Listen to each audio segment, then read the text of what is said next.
Title: The Storage. Chapter 1: The Storage Facility. Jason's first night at the storage facility felt like a test of endurance. The town of Edenton, a place he had never heard of before being assigned this remote job, felt like it was carved out of the land itself, ancient and brooding. The streets were eerily silent, save for the occasional rustling of wind, which carried with it a heaviness that seemed to press on his chest. There was something about the place, something deep beneath the earth that unsettled him, but he couldn't quite put his finger on it. It wasn't the kind of discomfort that came from fear. It was the kind of discomfort that grew over time, the kind that made him feel like an intruder in someone else's home, as though he wasn't meant to be there at all. The storage facility itself sat on the edge of town, away from the main roads, flanked by towering old trees that appeared to stretch far above the building. Their twisted, skeletal branches seemed to groan in the wind, reaching down like fingers eager to grab anything that dared enter the place. The facility was old too. Decades of rust had crept up its metal walls, the once bright signs now fading, their edges cracked and peeling. It looked as though the place had been forgotten, left to the mercy of time and nature. When Jason stepped inside the building for the first time, he felt an immediate chill. Not just from the cold air seeping through the cracks in the walls, but from the stillness. It wasn't the kind of quiet you could find in a rural town, where nature hummed with the sounds of birds, the wind, the insects. No, this was a dead quiet, the kind that made his skin crawl, like the air itself was holding its breath. The only sound that greeted him was the soft echo of his footsteps on the linoleum floor, and the faint whir of an overhead fan that did little to stir the heavy air. Jason had been instructed to meet his co-worker, Brett, who would show him the ropes. She was already waiting when he arrived, sitting behind a cluttered desk in a back corner of the office, her dark eyes peering out from beneath a mess of untamed brown hair. Her gaze was intense, as if she was studying him, measuring him in some way he couldn't quite grasp. "First night, huh?"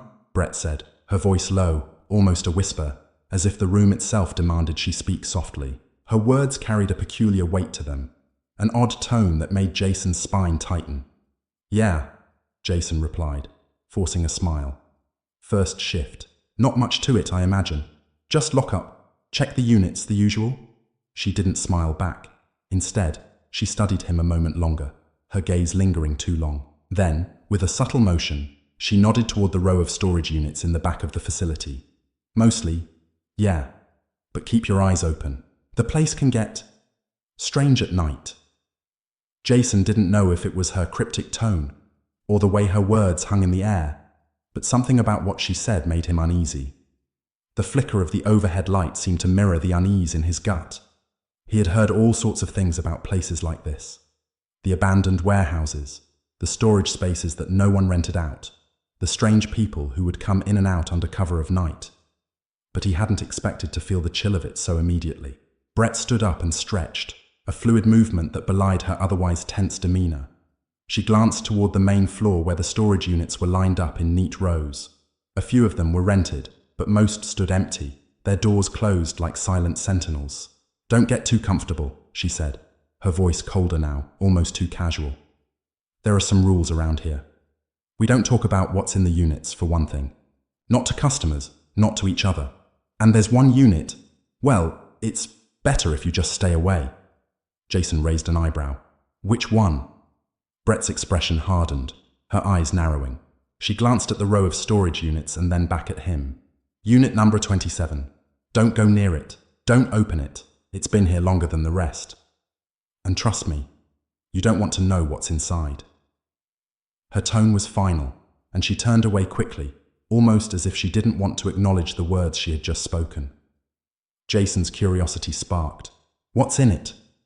Brett shot him a look that sent a shiver through him, a glance so cold, so filled with some unspoken warning, that it was enough to silence him. She didn't answer. Instead, she returned to her desk and flicked on a dim light. "You'll get used to the silence here," she said, a thin smile curling at the edges of her lips. "But the silence can be deceptive." Jason stood still for a moment, unsure of what to say. Her words felt like a warning, a buried truth waiting for him to uncover it, but he wasn't sure if he wanted to. Everything about this place felt wrong, like it had been forgotten by time but still held something sinister at its core. The next few hours passed in an odd, surreal rhythm. Jason followed Brett's instructions, checking the units, locking the doors, doing the routine rounds, but it all felt hollow, mechanical, like he was merely going through the motions. The hum of the overhead fan seemed to be the only thing that kept him grounded. As midnight approached, Jason began to feel it more acutely, the strange, inexplicable pressure in the air. He couldn't explain it, but he felt the weight of something ancient, something tied to the very foundation of the building. The walls felt like they were closing in on him, the silence pressing deeper and deeper, suffocating him in its quiet grip.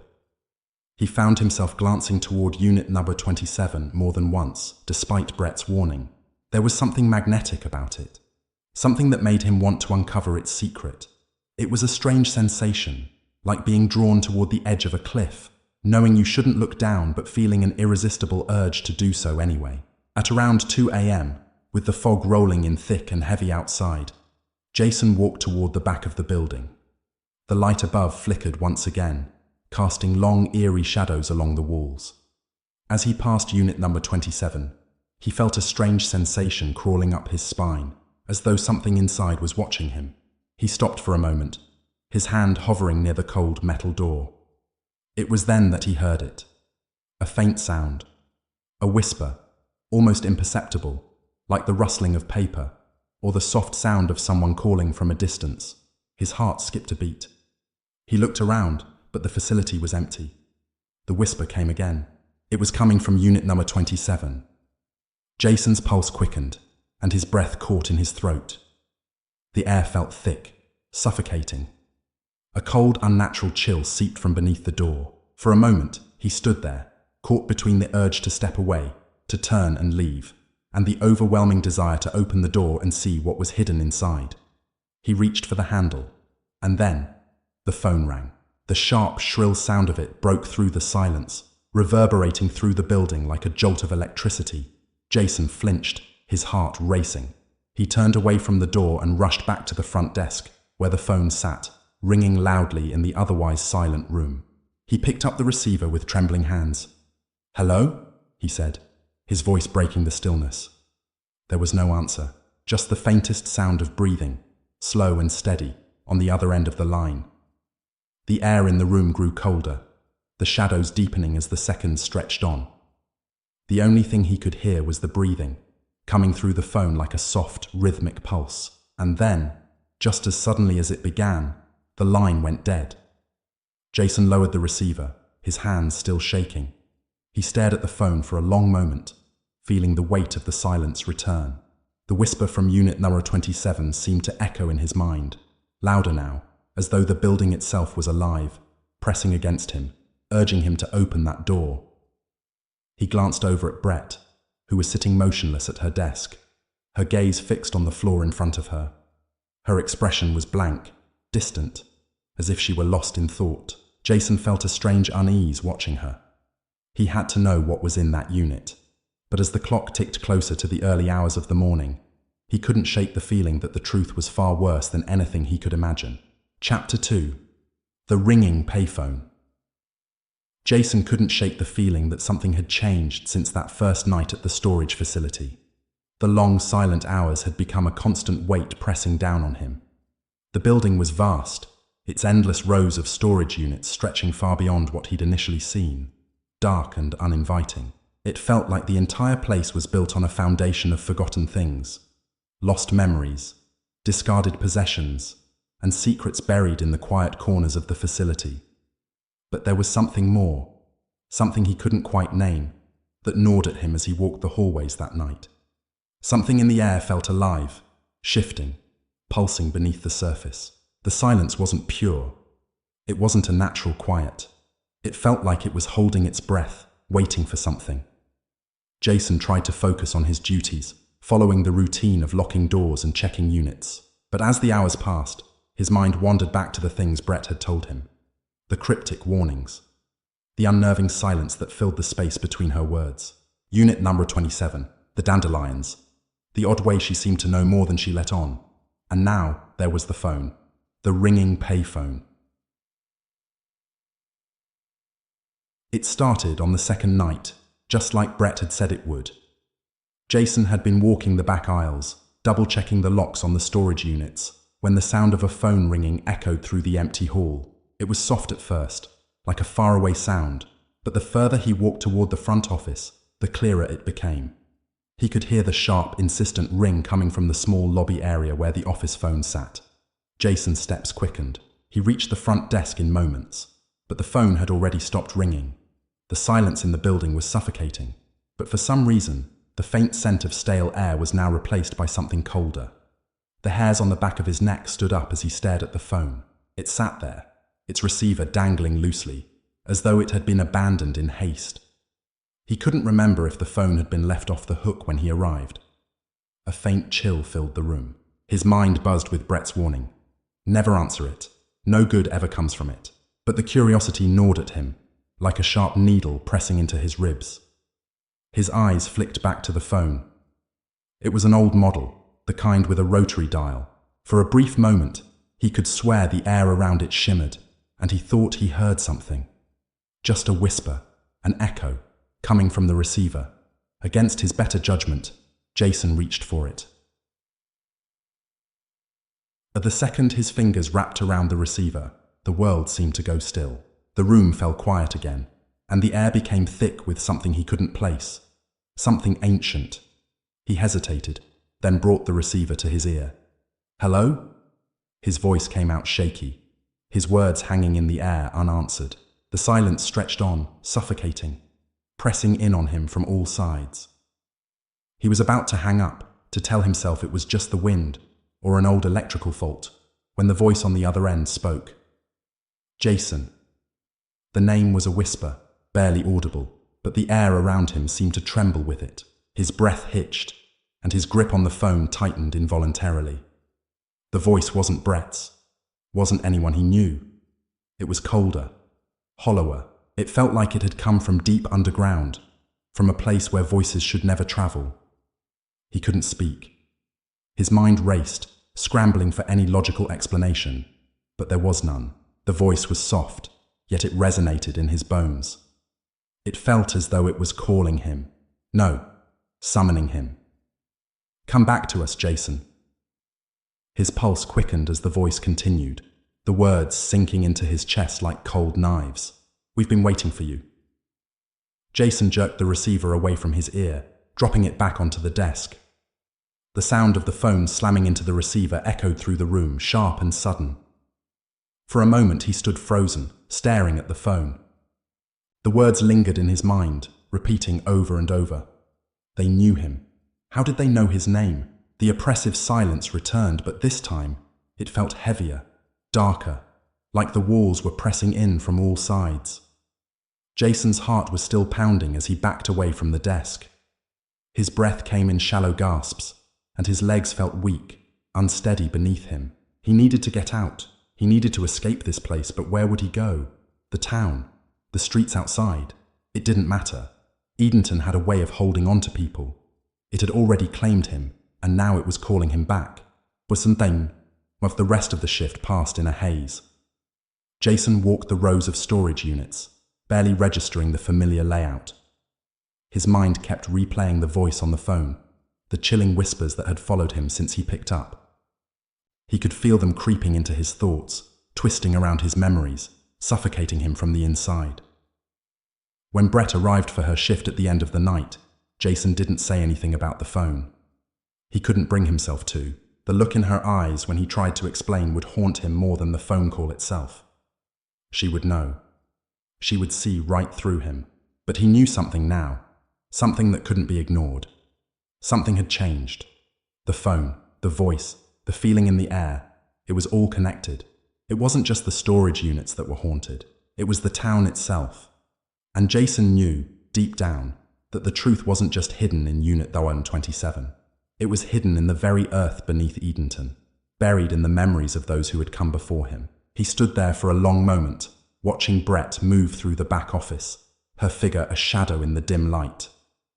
He couldn't shake the feeling that she knew more than she was letting on. He had seen the way her eyes darted toward the back storage room when she thought he wasn't looking. He had seen the tension in her jaw when she spoke about Unit 27, as though she was trying to keep something locked away. Jason had to know. The hours passed in a blur, and Jason couldn't escape the growing dread that gnawed at him. He was drawn back to the phone again, and this time, the need to answer it was stronger than before, like a whisper in the back of his mind telling him that there was something he needed to understand. The phone hadn't rung again since his first encounter with it, but Jason found himself at the desk once more, the receiver cold and waiting. He wasn't sure what he expected to happen when he picked it up, whether it would be the same voice or something worse, but he had to know. He had to understand why it had called to him. His fingers trembled as they wrapped around the receiver. The air grew heavier the closer his hand got to the phone. The silence was unbearable. And then the voice came. "You're here." It was calm now, soothing, as though it were trying to lull him into submission. Jason swallowed hard, his throat dry. "Who are you?" he managed to choke out, his voice shaking. The voice chuckled softly, a sound that was hollow and empty, as though it didn't belong to anything human. "I am everything," it replied. "I am the one who waits, the one who remembers." Jason's breath caught in his throat. His mind screamed for him to hang up, to get away, but his body was frozen, unwilling to obey. "The land remembers, Jason, and it remembers you. You belong to it now." The ground beneath him seemed to shift, the walls closing in as though the building itself was alive, constricting around him.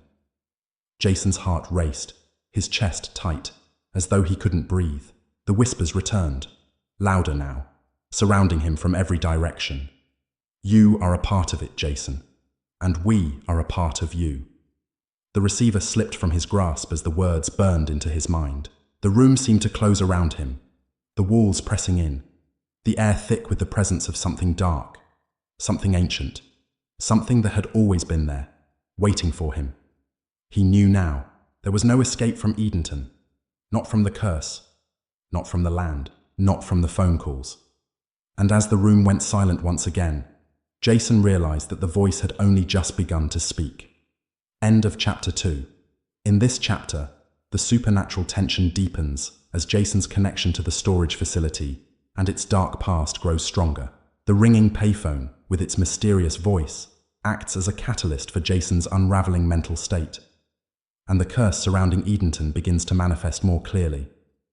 The eerie tone intensifies as Jason is forced to confront the entity that has been quietly waiting for him all along. Chapter 3. The Return of the Whispering Shadows. Jason awoke to the feeling of someone, or something, watching him. His eyes snapped open, but the darkness of his room was suffocating, the air thick with a heaviness that clung to his skin like an oppressive weight. The feeling of dread gnawed at him as though the very walls of his apartment were closing in, and his body felt like lead, heavy and slow. He sat up in bed, the quiet hum of the town outside barely reaching him through the haze of exhaustion. It had been days since the phone call, days since the voice had whispered to him in the dark, its words pressing in on his mind, filling every crevice with their malevolent presence. He had tried to ignore it, to convince himself that it was just some trick of the mind, an echo from the isolation of the storage facility. But the truth was far worse than he could have imagined. The whispers hadn't stopped. They had followed him home. He rubbed his eyes, the overwhelming sense of exhaustion still clinging to him, but sleep had become elusive. The silence that had once been calming now felt like a trap, suffocating him in its stillness. He knew he couldn't ignore it anymore. He couldn't pretend that what had happened at the storage facility was just a figment of his imagination. He had to go back. But the next shift at the storage facility was worse than the last. As soon as Jason stepped through the front doors, the familiar chill washed over him. But this time, it was different. The air felt wrong. The space felt thinner somehow, as though the building itself was pressing in on him from all sides. He could hear the faintest hum, like a low whisper, a sound just beyond hearing. It made his stomach tighten with unease. Brett had already arrived for her shift, sitting at her usual desk, flipping through a stack of papers. She didn't look up when Jason walked in, her focus entirely on the task at hand. There was something in the way she avoided his gaze that unsettled him. She'd always been strange, enigmatic. But tonight, she seemed even more distant, almost disconnected, as if she were no longer fully present in the room. "Brett," Jason said, his voice low. "We need to talk." She slowly raised her eyes to meet his, and for the first time, he noticed the deep shadows beneath her eyes, the tension in her jaw, as if she hadn't slept in days. "You've been hearing it too, haven't you?" Jason's voice trembled slightly as he spoke, the weight of the question pressing heavily on him. For a moment, Brett said nothing. She simply stared at him, her eyes dark and unreadable. Then, she nodded slowly, as if resigning herself to something inevitable. "I told you not to answer the phone," she said, her voice flat, devoid of emotion. "I told you it wasn't just a prank." Jason felt his heart race in his chest. "But it wasn't just a prank. It called me by name. It knows me, Brett. How could it know me?" His words were a rush now, frantic, his hands trembling as he gripped the back of a nearby chair. Brett stood up from her desk, walking slowly over to him. Her movements were almost too controlled, as if every step was deliberate, measured. She paused for a moment, as though choosing her next words carefully. "The voice isn't just a voice," she said quietly. "It's a part of the land. It's always been here, waiting for you." Jason's mind reeled as she spoke. He felt a cold rush of fear surge through him. "What do you mean? What land?" Brett turned and walked toward the storage room, her back to him, and for a moment, Jason almost thought she wasn't going to answer. Then, in a voice barely above a whisper, she spoke again. "The land you're standing on is cursed, not just this building, but the ground itself. This place wasn't built on a foundation of concrete and stone. It was built on something older, something darker." Jason's breath caught in his throat as the words sank in. He had always known there was something off about Edenton, about the facility, but to hear it from Brett, to hear her speak of it so matter-of-factly, shook him to his core. He had never believed in curses, in supernatural forces. But now, he wasn't so sure anymore. Brett looked back at him, her face pale under the harsh fluorescent lights. "You've felt it too, haven't you? The way the walls seem to watch you. The way the air feels heavier at night. That's not just the building. It's the land, Jason. It has a memory. It's alive." Jason shook his head, trying to clear the fog in his mind. "But I don't understand. How does this all connect to me? Why me?" Brett took a deep breath, her expression softening, as though she was finally going to reveal the truth she had kept hidden for so long. "You're part of it now. Part of the curse. The land called you here. It's been waiting for someone like you." Jason recoiled, a knot forming in his stomach. "No, that's impossible. I don't belong here. I just needed a job." "That's exactly what it wants," Brett said softly. "It lures people in. People who have lost something.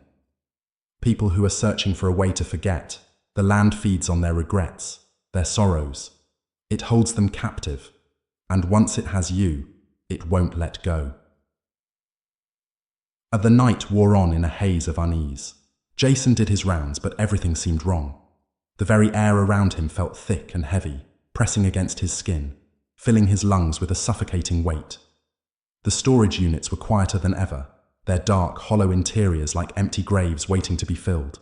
He stopped in front of Unit 1027 again. The unit was just as dark, just as silent as it had been the first time he had passed it. But tonight, there was something different about it. The air around it seemed colder, and he swore he could hear faint whispers, just beyond the edges of his hearing.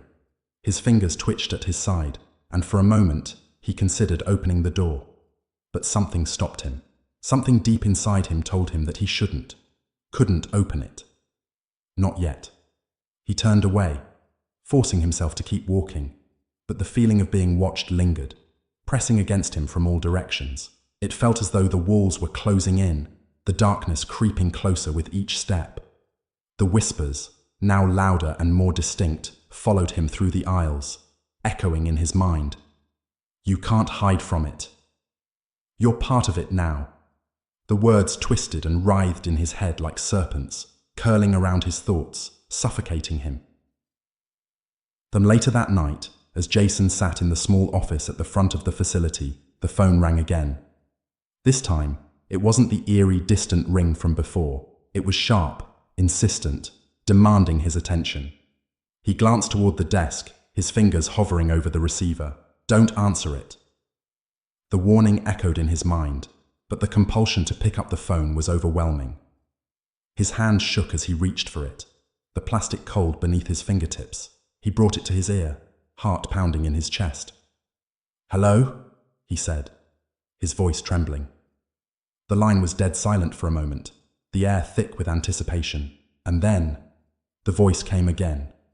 It was quieter this time, like a whisper from far away, yet still unmistakable. Jason. His blood ran cold, the name spoken like a familiar chant. The voice had changed. It was softer now, more intimate, as though it knew him in ways he couldn't understand. "We've been waiting for you."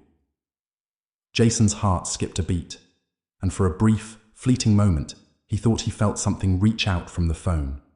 A presence, an energy. It wasn't just a voice. It was something alive, something that had been waiting for him. The whisper in his ear was barely audible now, but the words still echoed in his mind. "The land remembers." The line went dead. Jason dropped the receiver, his hand shaking violently. The words lingered in the air long after the phone fell silent. The darkness of the room seemed to close in on him, suffocating him, and for a moment, he felt the weight of the facility itself pressing against him. He wasn't just a witness to the horrors that had been buried here. He was a part of them. The following days were a blur. The whispers never stopped. They followed him home, crept into his thoughts, filling the spaces between his waking moments. Every time he closed his eyes, he saw them. Shadows moving in the corners of his vision, figures that seemed to fade as soon as he tried to focus. The line between dreams and reality began to blur. One night, after a particularly long shift, Jason sat alone in his apartment, staring at the cracked walls. He could feel it again, the oppressive weight in the air, the whispering that had become a constant companion. He couldn't take it anymore. He had to know what was happening. He had to know what Unit Thalm 27 was hiding. His heart pounded in his chest as he grabbed his keys. There was no turning back now. He was already part of it, and Edenton would never let him go. End of Chapter 3. In this chapter, the psychological and supernatural tension increases as Jason becomes more immersed in the curse that has gripped Edenton. The whispering, the phone calls, and the dark secrets of Unit Number 27 all contribute to Jason's growing paranoia and fear. His connection to the land and its dark history deepens, and the line between reality and the supernatural blurs further, drawing him deeper into the facility's malevolent grip. Chapter 4. Beneath the earth. Jason could feel it in his bones, the pull, the weight of something ancient pressing down on him. The town of Edenton had never felt more suffocating. The familiar, once safe quiet had twisted into something far more sinister. As the days wore on, the whispers only grew louder, crawling into his thoughts, making it harder to tell where his mind ended and the curse of Edenton began. Every night, it was the same. He could hear the faintest rustling in the distance, the sound of something moving beneath the ground, beneath the very earth of the town. The darkness was all-encompassing, and it had become more than just a presence. It was part of him now. And yet Jason couldn't stop. He had tried, oh how he had tried, but every time he thought he could escape, the pull grew stronger. The storage facility, the phone calls, the whispers, they were all connected. They were all part of something far worse than he had ever imagined. Unit Number 27. The room at the end of the hall, always cold, always empty, always waiting. It had been a week since he'd first heard the phone ring, a week since he'd listened to that voice, a week since everything changed, and every day since he had felt like a ghost, an intruder in a place where he was never meant to be. His body had become heavy with exhaustion, the nightmares growing sharper and more vivid, the line between dream and reality blurring beyond recognition. One night, after his shift had ended, and the facility was cloaked in that familiar, oppressive silence, Jason found himself standing in front of Unit 27 again. It was as though his body had led him here without his consent, as though the building itself had drawn him to the very door he had been trying to avoid. The door was just as it had always been, metal, cold, unyielding. The faintest scratches marred the surface, marks that looked almost deliberate, as though someone, or something, had tried to claw its way out from the inside. The dim light of the hallway flickered overhead, casting long shadows across the floor. The air around the unit was thick, stifling, and Jason could feel the weight of it pressing down on his chest. It was as if the very space had become too full, suffocating with its secrets. He reached for the handle, his heart hammered in his chest as his fingers wrapped around the cold metal. For a moment he hesitated, feeling the overwhelming urge to step back, to turn around, to leave this place behind. But it was too late. He had already stepped too far. The curiosity, the questions, the voice on the phone, everything had drawn him here. There was no escaping it now. The door creaked open, slowly, reluctantly, as if the building itself was protesting. The sound of it echoed in the hallway, a hollow, distant noise that made Jason's blood run cold. As he stepped inside, the air grew colder still, the temperature dropping so sharply that he could see his breath misting in front of him. The room was exactly as he remembered it, a single dark unit filled with nothing but shadows. The floor was cracked and stained with something old, something he couldn't name. The walls, once a pale color, were now darkened with years of neglect, the paint peeling away in places like dead skin. There was a single bulb overhead, flickering faintly, casting strange, elongated shadows across the room. Jason's pulse quickened as he stepped further inside, his breath coming in short, shallow gasps. The silence in the room was absolute, broken only by the soft creak of the floor beneath his feet. The whispers began again, low at first, like the wind rustling through dry leaves, but gradually they grew louder, more distinct. "Come closer." The voice was different now. Not the same as the phone call, not the same as the whispers that had followed him through the facility. This voice was softer, more seductive, as though it was inviting him deeper into the darkness. He could feel the pull again, like an invisible force drawing him toward the far corner of the unit. There, against the wall, was a small, dusty box.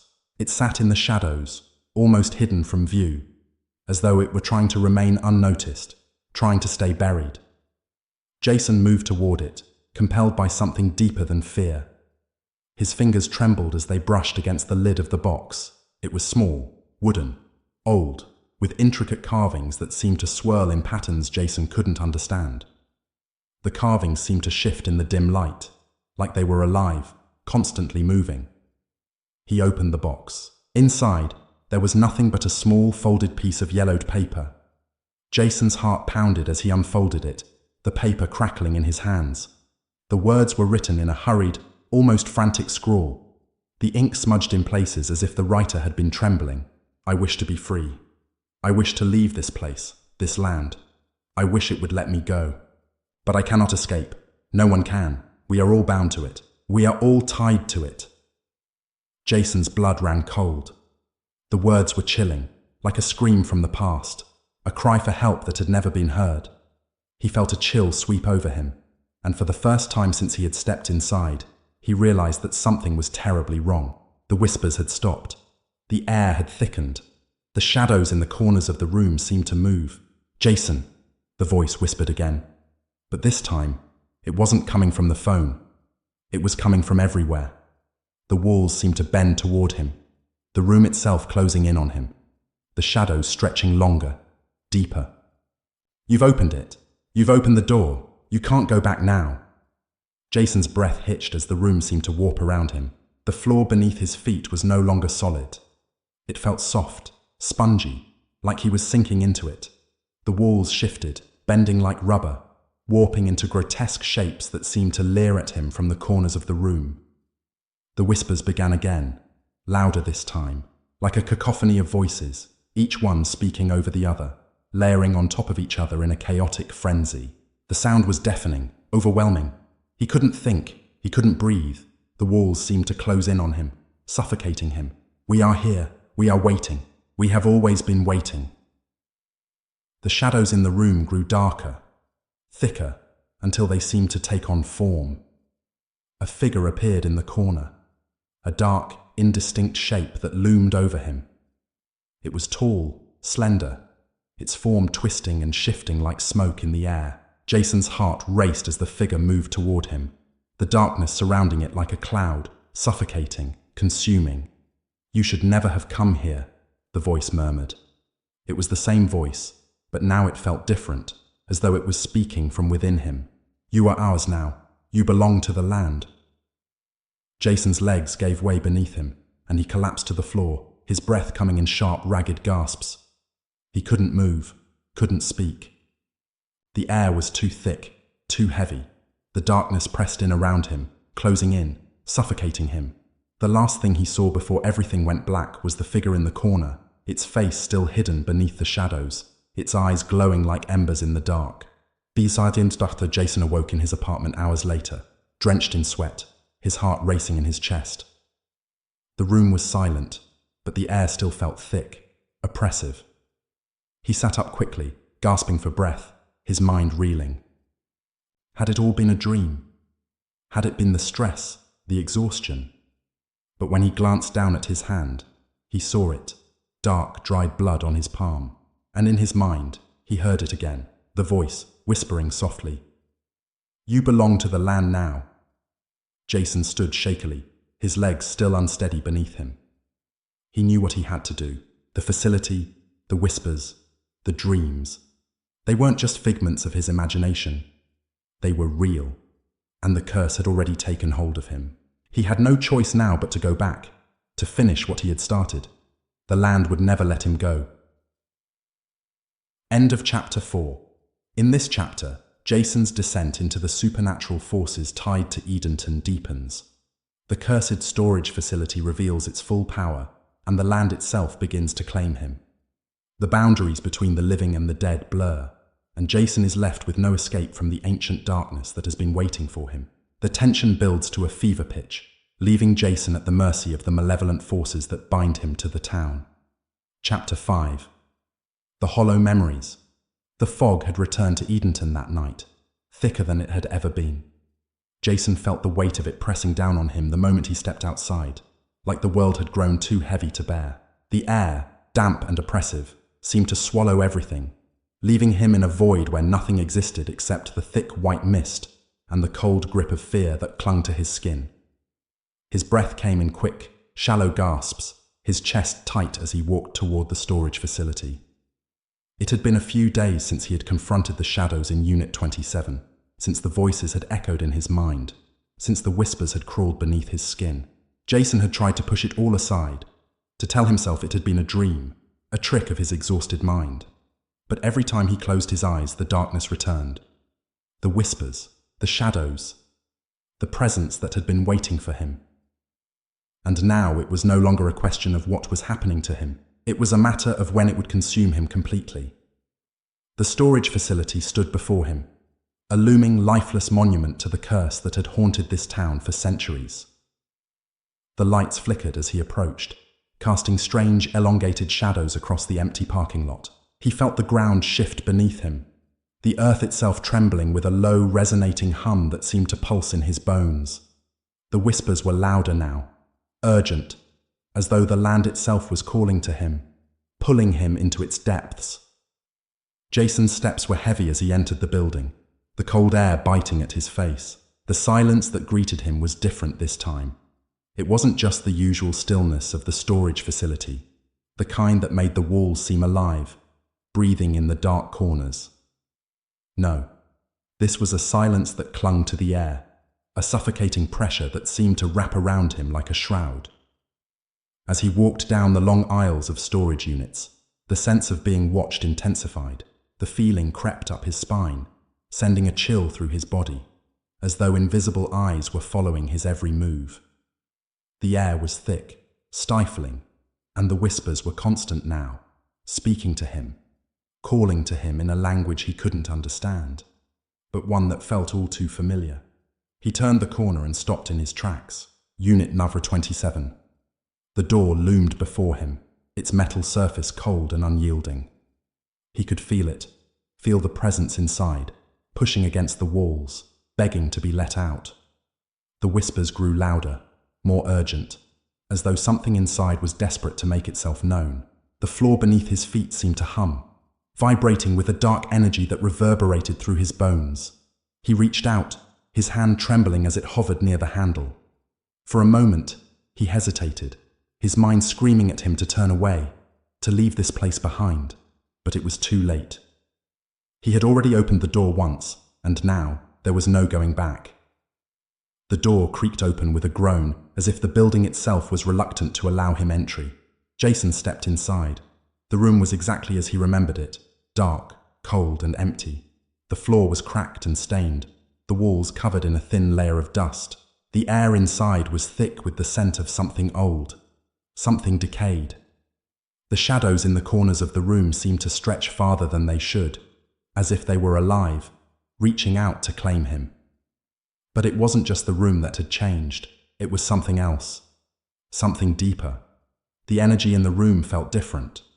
The walls seemed to pulse, as though the very air was alive with something that hadn't been there before. Jason could feel it in his chest, a low pressure, a thrum that echoed in the pit of his stomach. "Jason!"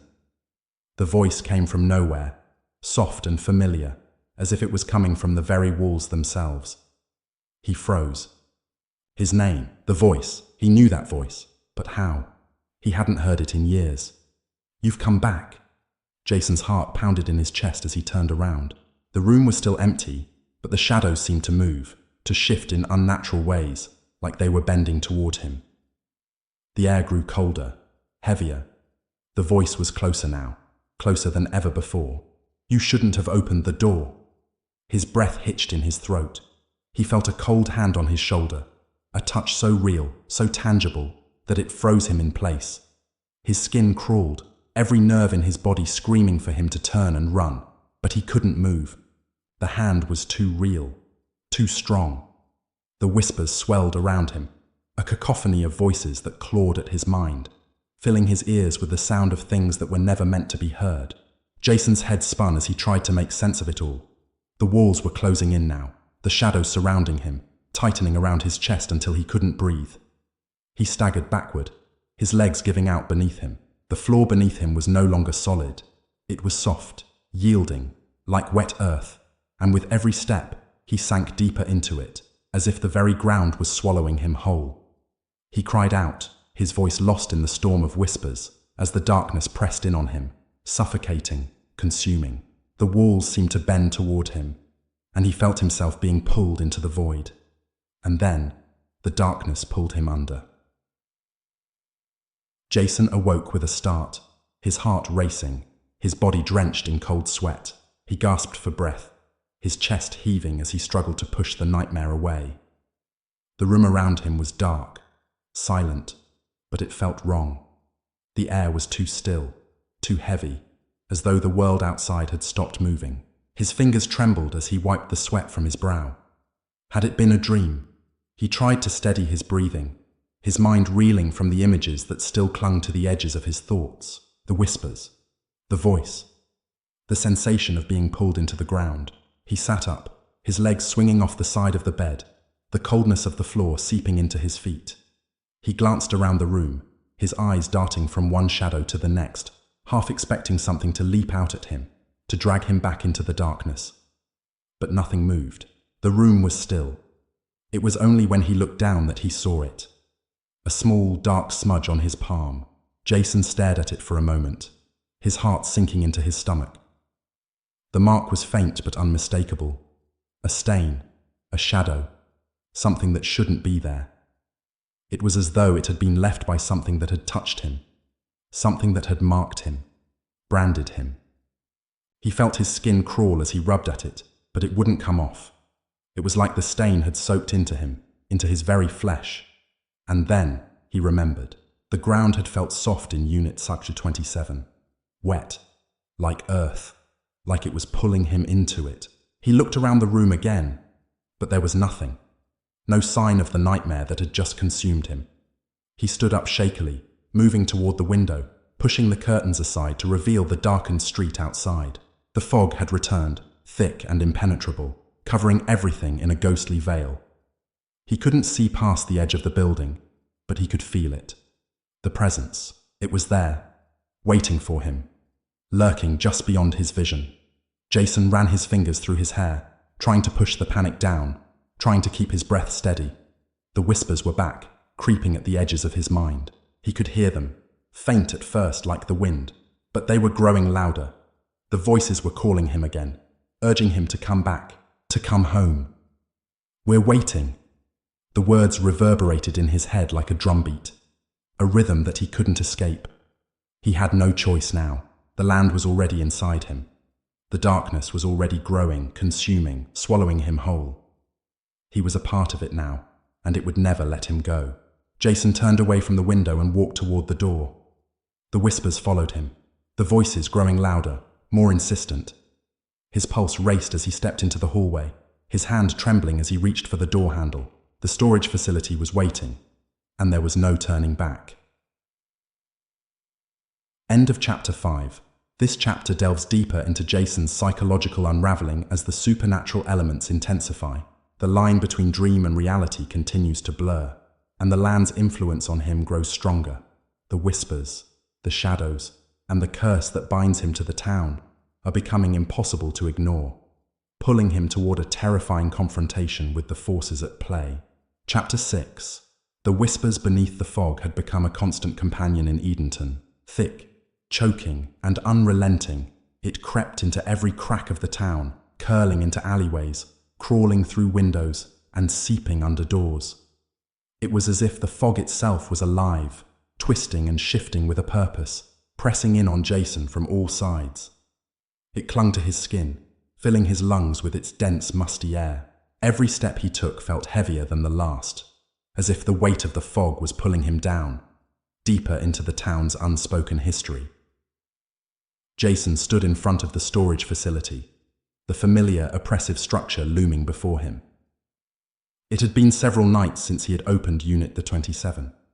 The memory of what he had felt inside still clung to him like a second skin.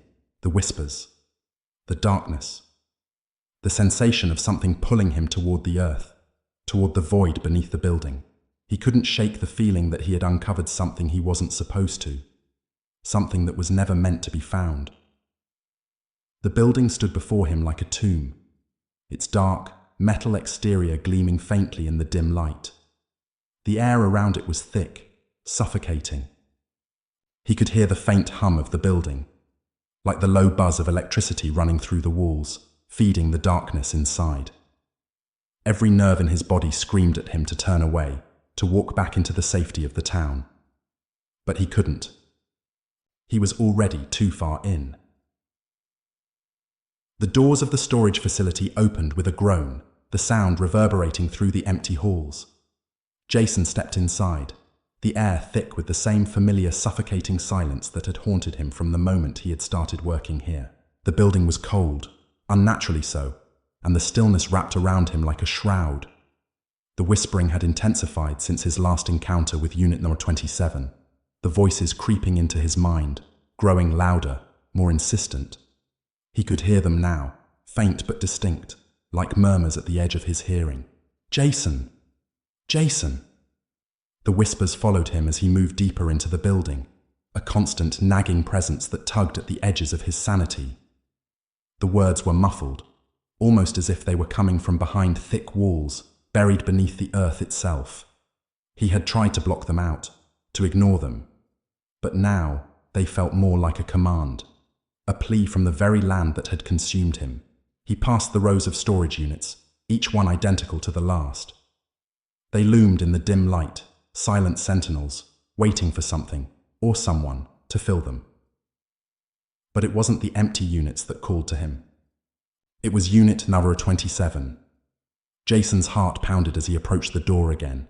He hadn't meant to come here, not tonight. But the pull, the compulsion, was too strong. The whispers were louder now, more desperate, more insistent. The door stood before him, cold and unyielding, as if daring him to open it. The voices were growing louder, pushing against his mind, drowning out everything else. The words were becoming clearer now, clearer than they had ever been before. "Come closer. He reached for the handle. The door creaked as it swung open, and the smell hit him immediately. Dust, decay, something old. The air inside was colder than he remembered, and the shadows in the room seemed to shift and move, like something was waiting for him. Jason stepped inside. The room was exactly as it had been the last time he had entered. A dark, empty space. The floor cracked and stained. The walls covered in grime and dust. The faint, flickering light overhead did little to illuminate the room, casting long, jagged shadows across the floor. But this time, there was something different about it. Something he couldn't explain. The room felt alive. The walls seemed to close in on him, the air growing thicker, heavier with every breath. Jason could feel the whispers now, right beside him, their voices crawling under his skin, their words curling around his mind. He could feel them pressing against his consciousness, forcing him to listen, to understand.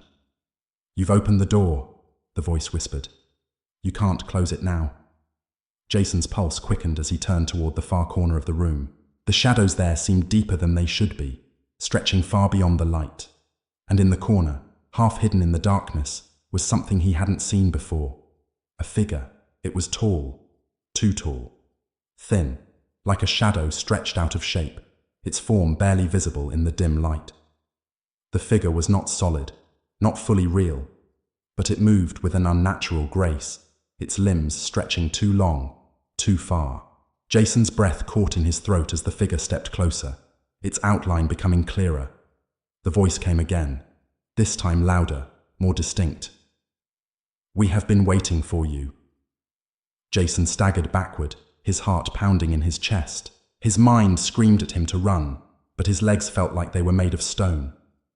The figure stepped into the dim light, revealing itself fully for the first time. It was a woman, or something that had once been a woman. Her skin was pale, stretched tight over bones, her eyes wide and empty, like hollow wells. Her mouth was twisted in a grotesque smile, too wide, too deep. She reached out toward him, her fingers long and unnaturally thin, her nails sharp like claws. Jason tried to move, tried to turn and run, but his body wouldn't obey. He was rooted to the spot, unable to tear his gaze away from her. "You belong to the land now," the figure whispered, her voice soft but commanding, as though the words were etched into the very air around them. "We are the land, and you are ours." Jason's head spun, and his vision blurred. The room seemed to warp around him, the walls stretching and twisting, the shadows crawling toward him, wrapping around him like a suffocating blanket. The whispers rose to a deafening crescendo, a cacophony of voices, each one speaking over the other, each one claiming him, marking him. He reached out, his hand trembling, and for a brief moment, his fingers brushed against something cold and smooth. He turned and saw it. The box, the same wooden box from his nightmares. It sat on the floor beside him, its lid slightly ajar, as though it had been waiting for him. He could hear the whispers coming from it, calling him closer. The box was no longer a symbol of curiosity. It was a vessel, a gateway. He could feel it now, the power that pulsed from within, the dark energy that had been calling to him all along. He had been drawn here for a reason. He had opened the door, and now there was no turning back. He knelt down, his hands shaking as they hovered over the box. The whispers were louder now, clearer. They were his whispers, his thoughts, his memories, twisted and warped by the darkness that had taken hold of him. As he opened the box, the air around him seemed to snap, like 1,000 strings being pulled taut, and the ground beneath him trembled. The room seemed to breathe with him, its walls expanding and contracting, the shadows pulsing like a heartbeat. Inside the box was a single item, an object that seemed familiar, yet completely foreign. A small black feather. Its edges were ragged, as though it had been torn from something, from someone. Jason's breath caught in his throat as he reached for it. The moment his fingers touched the feather, the room exploded in light. Jason woke with a start, his heart pounding in his chest. He sat up, gasping for air, his body drenched in sweat. The room around him was dark, silent, and for a moment, he wasn't sure where he was. The shadows that had once seemed so familiar were now strange, alien, like they were pressing in on him from all sides. His hands trembled as they reached for his neck. He could feel it. Something was different. Something had changed. He stumbled to the bathroom, his legs weak, his mind still reeling from the nightmare that had felt too real. In the mirror, he saw it. A mark on his skin, just beneath his collarbone. A dark, swirling pattern that looked like a brand. An imprint of something ancient and unnatural. His skin was hot to the touch, searing with an energy he couldn't understand. And in the corner of the mirror, he saw it. A shadow, just behind him, shifting, moving. Its eyes were hollow, its mouth twisted in a smile. Jason turned around, but there was nothing there. The whispers filled his mind again, louder than ever before. You belong to us now. He closed his eyes, trying to block them out, but the voices were already inside him, already part of him. The land had claimed him, and there was no escape. End of chapter 6. In this chapter, Jason's journey into the cursed world of Edenton deepens. The supernatural forces are relentless, pulling him closer to the heart of the darkness that has been waiting for him. The atmosphere is heavy with dread, and Jason's descent into madness and the control of the land becomes undeniable. The horrors he faces are no longer just in his mind. They are real, and they are coming for him. The whispers, the shadows, and the cursed history of Edenton have claimed him, and there is no way out. Chapter 7. The weight of the land. Jason had never felt more trapped in his life. The town of Edenton felt like a prison. Not a physical one, but one that was woven into the very fabric of his reality, tied to every breath he took, every step he made. There was no escape. He could feel it in the very ground beneath him. The land, ancient and hungry, pulling him in with every passing moment. It was as though Edenton had claimed him, marked him, branded him as its own, and now it was waiting for him to surrender fully to its will. The whispers had not stopped. In fact, they had only grown louder, more insistent, until they were no longer whispers at all. They were voices, voices that spoke to him constantly, in his thoughts, in the corners of his vision, in the depths of his mind.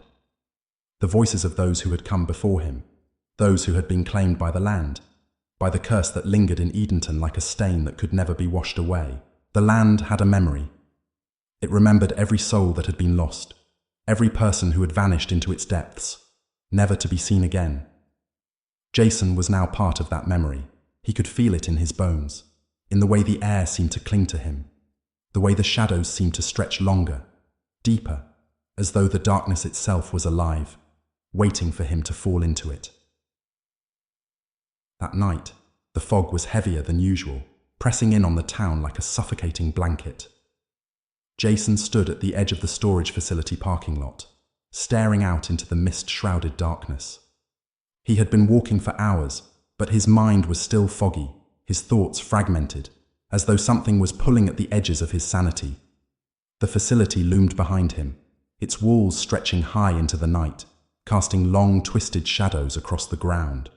The wind howled, but there was no sound of life, no chirping of insects, no distant hum of traffic. The town was silent, unnaturally silent. Jason knew he had to go back inside. He knew that whatever had taken hold of him, whatever had marked him, was waiting for him inside the building, but something deep inside him screamed for him to leave, to run, to never look back. The whispers had been following him all day, soft at first, like a breath against his ear, but as the day wore on, they had grown louder, more frantic. They spoke to him constantly now, their words more urgent, more demanding. Come back. We're waiting for you. You cannot escape. Jason spun around, his heart racing, but there was no one there, only the empty, lifeless parking lot and the shadow of the facility stretching out before him. He turned back toward the door, his legs heavy with dread, but his body moving of its own accord. The storage facility felt colder than it ever had before. As Jason stepped through the door, the air hit him like a wall of ice. The temperature had dropped sharply, but it wasn't just the cold that made his skin crawl. It was the feeling that something was wrong. The silence was suffocating. The walls felt too close, the shadows too long.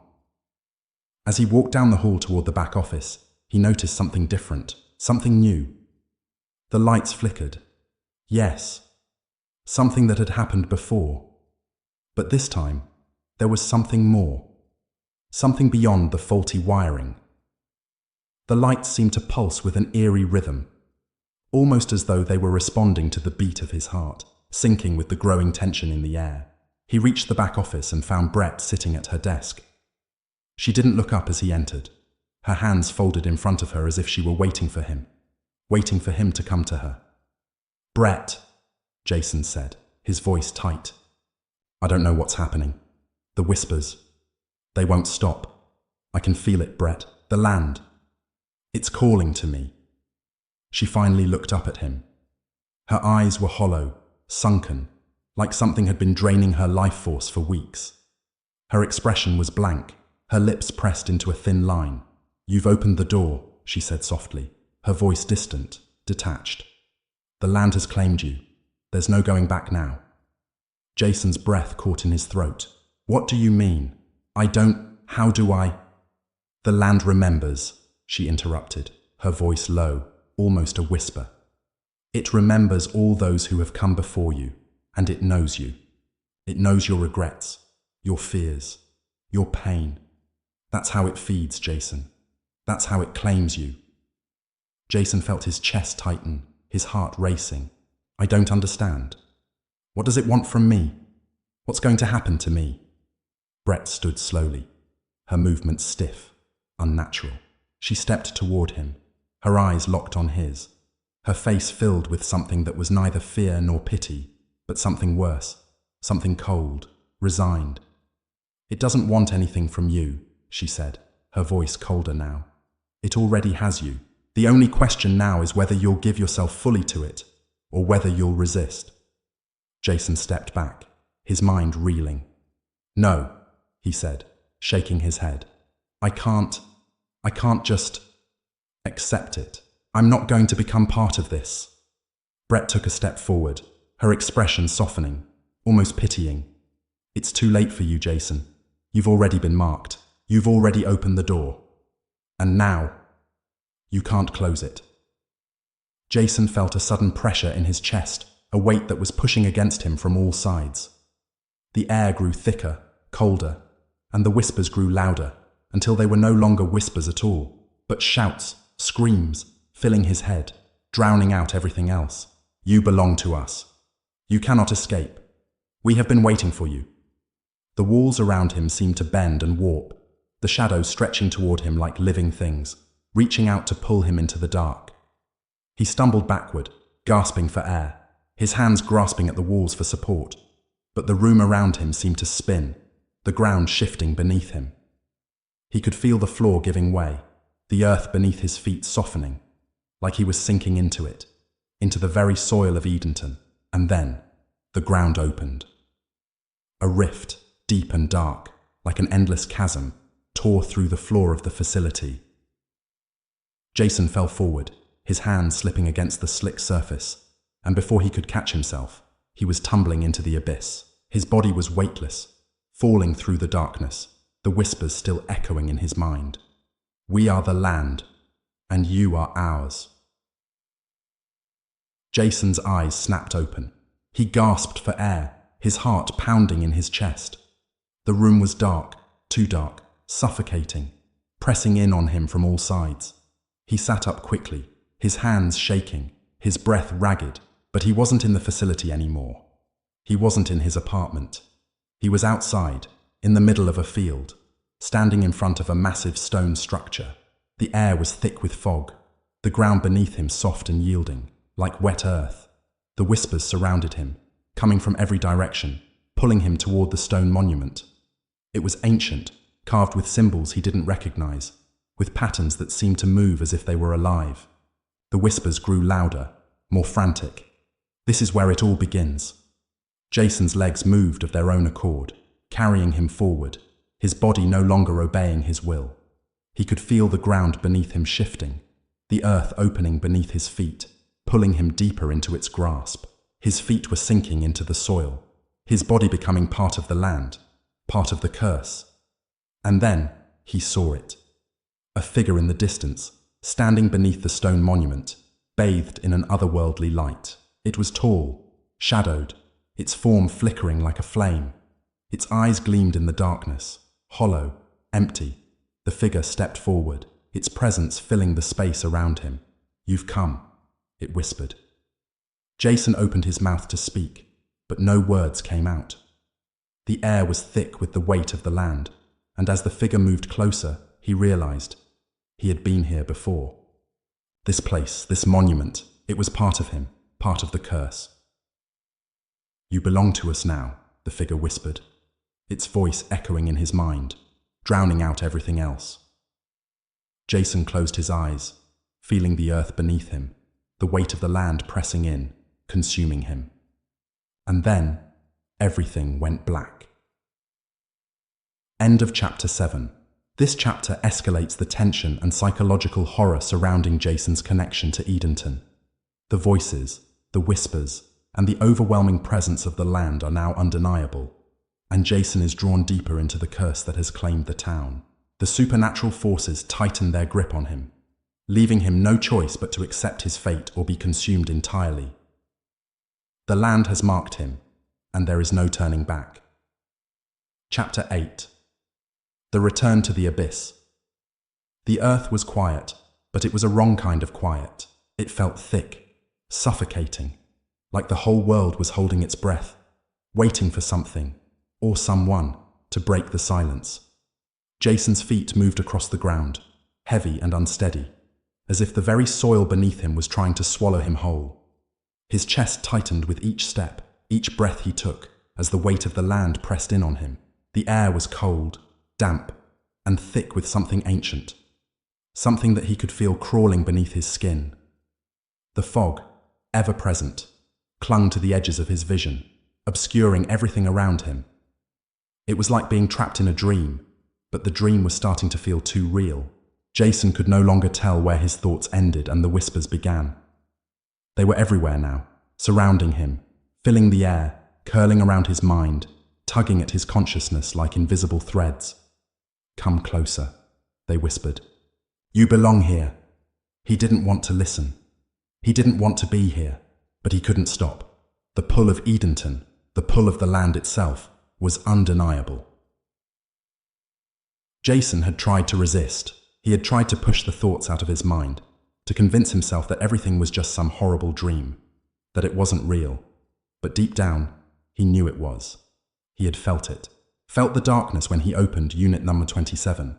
Felt it when he had touched the box. Felt it when he had heard that voice, his voice, calling to him. The land had marked him. It had already claimed him. The whispers had become louder, more demanding, more insistent. It was as though the land was no longer content to wait. It was drawing him in, pulling him closer to something he couldn't escape, something inescapable. Jason stopped in front of the storage facility once more. The building loomed over him like a twisted, decaying monument to something forgotten. It had been a week since the night he had opened the door to Unit 27 and felt the ground shift beneath his feet. Since that moment, everything had changed. The whispers had begun to come in his dreams, and they no longer just spoke. They screamed. At first, they were soft, like distant voices on the wind. But now, they were clear and sharp, echoing in his mind like a maddening chant.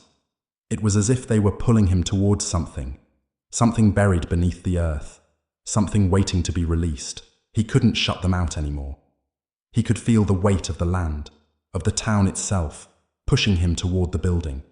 It was pulling him into its grasp, closer and closer, until there would be no escape. The wardings inside the facility, the air was thick, and the darkness seemed to bleed from the walls. The hallways felt longer than they should, the silence pressing in on him, suffocating him with each step. Jason moved slowly, his footsteps echoing in the vast emptiness. The walls seemed to close in around him, the flickering lights casting long, twisted shadows on the floor. The place felt wrong, as though the very building was alive, watching him, waiting for him to make the wrong move. As he reached the end of the hall, his hand instinctively went to the door of Unit Number 27. He had tried not to think about it, but the door felt like an anchor an inevitable point in his journey. He couldn't stay away from it. No matter how much he tried to ignore it, he was drawn to it. The whispers had become louder as he approached the unit. They were no longer subtle, no longer faint. They were urgent now, demanding, "Come inside. It's time." Jason took a deep breath and grabbed the cold metal handle, the chill of the door seeping into his skin. He could feel the pressure building in his chest, his heartbeat quickening as he twisted the handle and pulled the door open. The room was just as it had been before, but it was different now. It was darker, colder, the air thick with the same damp, musty smell. The shadows in the corners of the room seemed deeper, more oppressive. The faint light above flickered as though struggling against the darkness. And yet, there was something new, something that had not been there before. Jason stepped inside, and the floor felt soft beneath his feet. The ground seemed to shift with each step, like it was alive, like it was moving. The walls around him seemed to breathe, the air thick with the scent of earth, like he was standing in the bowels of the earth itself. The whispers were deafening now, a cacophony of voices that filled the space, their words overlapping, their urgency rising. "You are here. You've come." Jason spun around, his heart racing, but there was no one there. No figure standing in the shadows, no one in the room with him, just the whispers, closing in, suffocating him. And then, it happened. The ground beneath his feet trembled, and the walls seemed to shift, their surfaces warping and twisting. Jason stumbled backward, his hands reaching out to steady himself against the walls, but they were no longer solid. The walls moved. The room seemed to bend and warp, the shadows growing longer, stretching toward him like fingers. The whispers grew louder, drowning out everything else, their words now clear and unmistakable. "You are one of us now." Jason's breath caught in his throat as the ground beneath him cracked open, the earth splitting wide in front of him. He felt a cold wind rush up from the fissure, a gust that chilled him to the bone. The darkness in the room deepened, and from the void beneath him a figure began to rise. It was tall, its shape indistinct, a silhouette that seemed to flicker and fade in the dim light. But as it drew closer, its form became clearer. It was a woman, or something that had once been a woman. Her body was thin, almost skeletal, her skin stretched tight over bones that seemed too sharp, too unnatural. Her hair was dark, wild, tangled, and her eyes were wide and hollow, like endless pits. Her mouth was twisted into a grotesque smile, too wide, too unnatural. She stepped toward him, her limbs elongated and jerky, as if she were moving against the very fabric of reality. "You are ours," the woman whispered, her voice both cold and warm, like the breath of something ancient. "You opened the door. You unlocked the land's memory." Jason couldn't speak. He couldn't move. The air around him grew thick, suffocating, as if the very space was closing in on him, drawing him deeper into the earth. The whispers were deafening now, their words rising into a maddening roar. "The land remembers." The woman reached out toward him, her fingers long and claw-like. Jason felt the cold touch of her hand on his chest, and the moment she made contact, he felt a shock of cold, a jolt that ran through his entire body. The world around him seemed to bend, to twist, and in that moment he saw it. He saw the land's memory. The images were blurry at first. Faces, fragments of lives, voices, screams. He saw them all, the ones who had come before him, the ones who had been claimed by Edenton. The whispers had been theirs. The land had consumed them, trapped them in its depths. And now, it was claiming him. He saw them, all of them. The lost souls of the town. Their faces twisted in agony, their bodies writhing beneath the earth. He saw the land itself, ancient and hungry, feeding off their pain, feeding off their memories. It had always been like this, and now it was his turn. "You are ours now," the woman said again, her voice softer, more insistent. "You will join them. You will become part of the land." Jason screamed, but the sound was swallowed by the darkness. The whispers became a roar, and the ground beneath him cracked open, swallowing him whole. His body was weightless, his mind swirling in the abyss as the darkness claimed him. Jason awoke again, gasping for breath, his body jerking upright. He was back in the facility, back in Unit NUV 27. But it wasn't the same. The walls were closing in on him, the shadows growing deeper, the air colder, thicker. He could feel the whispers inside his mind, clawing at his thoughts, pulling him toward the earth beneath him. The ground trembled again. Jason was no longer alone. The room was filled with shadows, with figures that flickered at the edges of his vision. He could feel them now, beneath the ground, their hands reaching out toward him, pulling him deeper into the darkness. The land had claimed him, and now he was part of it. End of Chapter 8. This chapter pushes Jason deeper into his psychological and supernatural torment. The whispers, the shadows, and the presence of the cursed land intensify as Jason's connection to Edenton becomes inescapable. The boundaries between reality and nightmare blur further, and the land's memory, the souls it has consumed, becomes a haunting presence that Jason cannot escape. The chapter concludes with Jason's full surrender to the land's dark influence, marking the point of no return. Chapter 9. The Hollow Echoes. The air was thick with fog that night, as though Edenton itself were sinking into a dream, a nightmare that clung to the town's very bones. Jason could feel it, the weight of the town pressing on him, seeping into his skin, crawling beneath his nails. The fog wasn't just a weather phenomenon. It was the land's breath, heavy and suffocating, drifting between the shadows like a living thing. He stood motionless, staring into the thick fog, the air biting at his skin. The streets were empty, too empty. Not a single sound echoed through the alleyways, not even the creak of a distant door or the whisper of a passing car. Silence, dead silence. The only sound was the rapid beating of his heart in his chest, drowning out every other thought. It's happening again.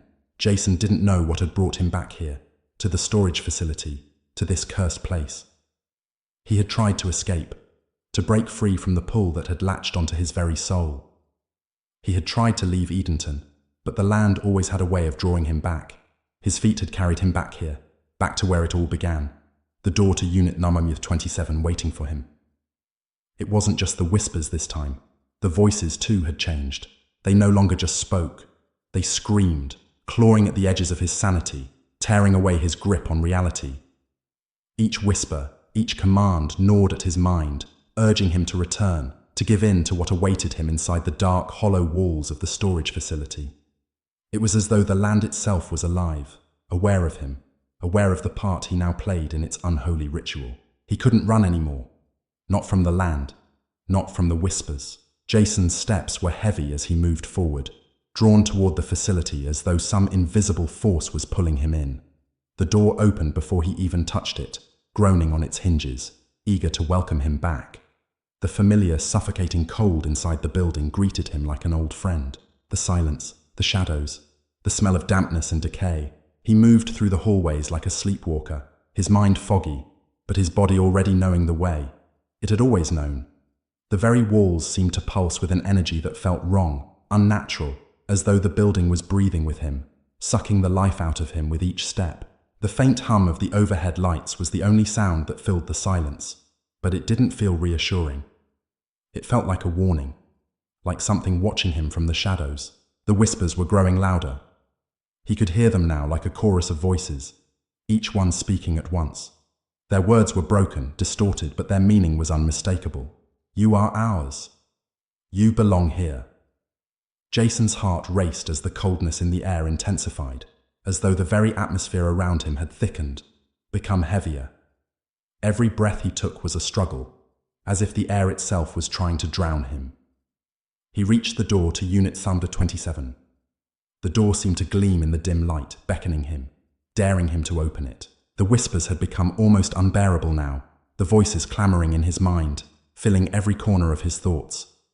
Open it. Let it in. Jason reached for the handle, his fingers trembling as they brushed against the cold metal. His chest tightened with fear, his pulse hammering in his ears. He knew what he would find behind that door. He knew the darkness that awaited him, the presence that lurked within. He had seen it before, felt it inside his bones, and yet he couldn't stop himself. His hand turned the handle. The door creaked open. and the chill of the room hit him like a wave. The shadows inside stretched out toward him, hungrily, like dark fingers reaching for his soul. The room was empty, but it wasn't. The air was thick with something he couldn't explain, something old and suffocating. The walls seemed to close in on him, warping, bending, as though the very structure of the facility had become distorted by something beyond his comprehension. Jason stepped inside. The floor beneath him felt wrong. It was soft, almost yielding, like wet earth, like flesh. He stumbled, nearly losing his balance, as the ground seemed to shift beneath his feet. His breath caught in his throat as he looked down and saw it. The floor, once solid, was now covered in something alive. Roots. Roots twisted up through the floor, curling around his ankles, their tendrils creeping up his legs, pulling him down. His feet felt heavy, as though the very earth beneath him was trying to swallow him whole. The whispers were no longer distant, no longer whispers. They were inside him, speaking through his bones, scratching at his skin, making his mind feel like it was going to tear itself apart. "You've come back. You cannot leave." Jason's heart thudded painfully in his chest. He reached down, desperately trying to pull his feet free, but the roots had wound too tightly around his legs. The more he struggled, the tighter they became. His breath grew shallow as panic rose inside him. He could feel the ground beneath him shifting, the air growing colder, heavier. The roots pulled harder, dragging him deeper into the earth, into the darkness. "We are the land, and you are a part of it." The words filled his mind like a scream. The room seemed to warp around him, the walls bending and stretching, the shadows growing larger, more defined. The air was thick with the scent of rot, of decay. The floor beneath him felt like wet soil, the earth moving beneath him as if the land itself was alive, breathing, feeding. And then he saw her, the woman, the one from his nightmares, from the whispers. She stepped out of the shadows, her tall, skeletal figure emerging from the darkness like some grotesque spectre. Her eyes were empty, hollow pits that seemed to stare straight through him, her mouth twisted into a smile too wide, too dark. Her fingers were long and claw-like, reaching toward him, each step she took causing the shadows to lengthen and writhe. "You belong to us," she whispered, her voice soft, gentle, like a lullaby. "You have always belonged to us." Jason's throat closed with terror, but he couldn't scream. He couldn't move. The roots had tightened around him, dragging him down into the soil, and the woman's shadow had stretched over him, enveloping him in its darkness. Her face was too close now, her breath cold and rancid as she leaned in, her smile widening. "We are the earth," she said, her voice echoing in his mind. "And you are part of us, forever." Jason could feel his skin crawling. The sensation of being swallowed whole by the earth, of becoming one with the darkness, with the land. The whispers had become deafening, their words now a chorus of agony and triumph, rising to a fever pitch. The woman's fingers touched his face, her cold skin pressing against his own. He could feel the land, the curse, sinking into him, filling him, making him one with it. The soil beneath him seemed to pulse with life, and he felt himself sinking deeper, deeper into the earth, into the very heart of Edenton. "There is no escape," the woman whispered, her face inches from his. "You are ours." Jason woke with a gasp, his heart pounding in his chest, his body drenched in sweat. He sat up quickly, his breath coming in ragged gasps, but the world around him was still. The air was heavy, thick with a suffocating pressure that clung to him. He looked around, his eyes darting from one shadow to the next, half expecting the woman to be standing there, waiting for him, her cold fingers reaching for him. But there was nothing. The room was empty. The shadows seemed to settle, no longer moving, no longer writhing. He was back in his apartment, but everything had changed. The whispers were still there, filling the silence, curling through his mind, scratching at the edges of his thoughts. They were inside him now. He could feel them, like a weight pressing against his consciousness, suffocating him. The land had claimed him. He could no longer deny it. The dreams, the whispers, The feeling of being trapped in a place that wasn't just a physical location. It was something much worse. It was a part of him now. You belong here. The words echoed in his mind, louder now, more demanding. Jason stood up, trembling, his body weak with exhaustion, but there was no turning back. The land had already claimed him. There was no escape. He could feel it now. The pull, drawing him back to the storage facility, back to Unit Navaron 27. The whispers were calling him, and there was nothing he could do to stop it. End of Chapter 9. This chapter delves deeper into Jason's psychological unraveling, his merging with the land's curse, and his sense of entrapment in the supernatural forces of Edenton. The boundaries between nightmare and reality continue to blur, with Jason sinking deeper into the earth, into the curse, and into the power of the land that has already claimed him. Chapter 10. The Final Echo. Jason had spent what felt like an eternity trapped in Edenton, though he knew the town was not a place where time flowed like it did in the world outside. The minutes and hours stretched into something fluid and formless, as if the very fabric of reality had been distorted by the land's insatiable hunger. Edenton had claimed him long ago, but it was now that the true nature of his curse had become undeniable. There was no escaping it, no running from it. He was tethered to this place, this town, this earth. He could feel it in his bones, an old, ancient pulse running through him, like the very ground he walked upon was part of him, and he was part of it. There had been no one to speak to for days, weeks even. Brett, his only remaining connection to reality, had become just another shadow in the story of Edenton.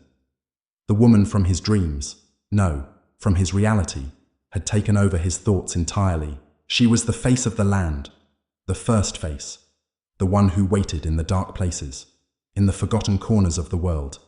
And Jason had opened the door for her. He had invited her in. You belong to us now. Those words echoed through his mind constantly, his thoughts tangled with the whispers that had once only filled the space around him. But now, they were inside of him, gnawing at his core, eating away at his sanity.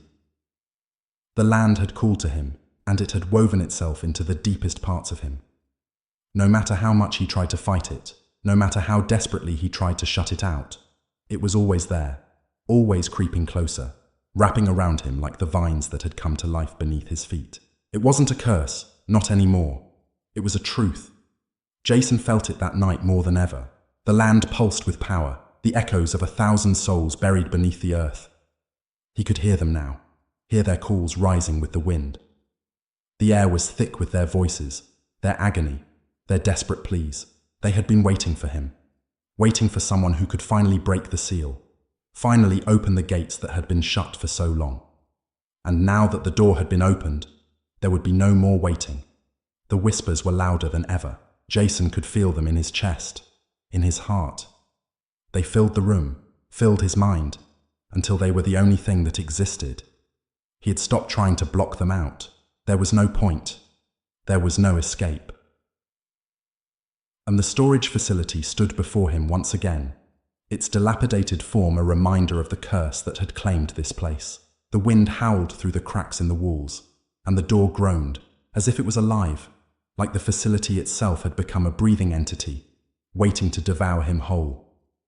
The fog swirled around the building, thick and suffocating. Jason could taste the dampness in the air, the cold that had crept into his bones long ago. He could feel the land beneath him, its cold fingers wrapped around his legs, holding him in place. He had tried to run, he had tried to escape, to leave the town behind, but it never worked. The town wouldn't let him go. Edenton had become his prison, and the longer he stayed, the more he could feel the walls closing in. The land had swallowed him whole, and now it was time to face the inevitable. He could feel the pull again, the draw of Unit 27. It had always been waiting for him, and now there was nothing left to do but step inside and see what awaited him. Jason stepped toward the door, the cold metal handle pressing against his palm. For the first time, he didn't hesitate. There was no more fear. There was only acceptance. He had already become a part of this place. The land had claimed him, and now it was time to understand why. He twisted the handle, and the door opened with a familiar groan, as if it too had been waiting. The The room beyond was dark, just as it had been before. But this time, the air was thicker, colder. The shadows stretched unnaturally, like dark fingers reaching for him. The whispers filled the room, now a low hum, a maddening, constant presence that surrounded him. He stepped inside. The ground beneath him felt like it was moving again, like the earth was alive, shifting with every step. Jason's feet sank into the soft earth, his body sinking with them, as though he was being pulled deeper into the ground. His heart raced, and he gasped for breath as the room seemed to close in on him. The walls, once solid, now pulsed with the same dark rhythm as the land itself. The shadows moved, twisting, flickering like flames, reaching toward him, pulling him into the heart of the darkness. "Welcome home." The voice was close, too close, a whisper in his ear that made his skin crawl. He turned, and there she was, the woman, the figure who had haunted his dreams, the figure who had been there every step of the way. She was standing before him, her hollow eyes locked onto his, her twisted smile stretching too wide, too far. Her body was thin, skeletal, her fingers long and claw-like, reaching out toward him.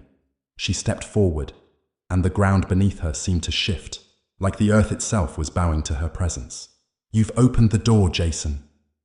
Her voice was soft, a lullaby, but there was something dark in it, something ancient, something terrifying. "You've come back to us."